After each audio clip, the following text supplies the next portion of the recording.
I am going to give you a system analogous to the planet. It's a test tube full of food for bacteria. So the test tube and food is the planet, and the bacteria are us. I'm going to add one bacterial cell to the test tube, and it's going to begin to divide every minute. That's exponential growth. So at the beginning, there's one cell. 1 minute, there are two. 2 minutes, there are four. 3 minutes, there are 8. That's exponential growth.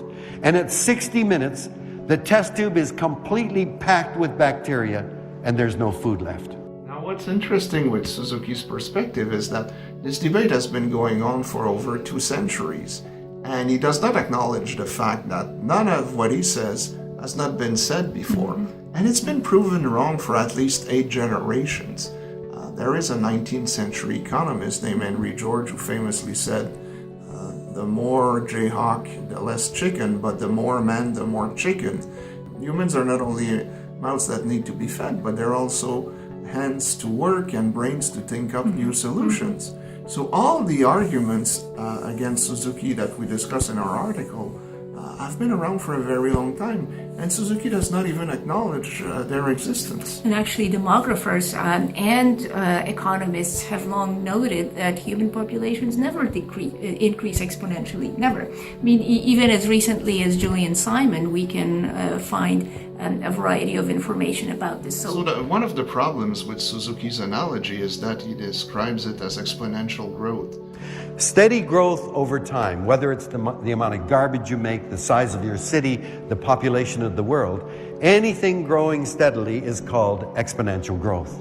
And anything growing exponentially has a predictable doubling time. Well, not only have human populations never expanded at exponential rates, but typically the food supply, at least in market economies over the last 2 centuries, has typically expanded faster than the population. Even Karl Marx was able to notice that. Engels and Marx were both deeply aware how quickly people can pick up production. There's a disciplinary bias that Suzuki brings in here. He says he's talked to a number of scientists, and every scientist that he's talked to agrees with him. And every scientist I have talked to agrees with me. Well, it's quite obvious that the only ones he seems to have talked to have the same disciplinary bias as he does. In other words, they don't see what people as a whole, as a species, are able to accomplish through trade and through other parts of human culture. And humans are unique in that way. People trade and people are able to break out of their environment. That's called being able to be released from their proximity. That's something very few species can attempt doing, but we can. So people and human populations grow at different rates, not just exponentially like bacteria.